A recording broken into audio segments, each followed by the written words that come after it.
How to fix Discord lagging voice. Hello everyone, welcome to the channel. I'm Emily and I'm here to help you out today. So without any delay, let's get started. So first of all, make sure you have stable Wi-Fi connection on your device. After that, launch the Play Store application on your device and then tap on the search bar to search for Discord just to make sure you have an updated version of Discord application.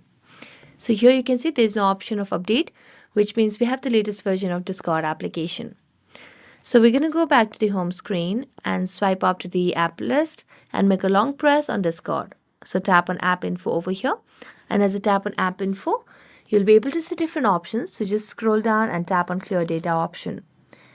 As you tap on clear data, you can just clear the cache and tap on OK.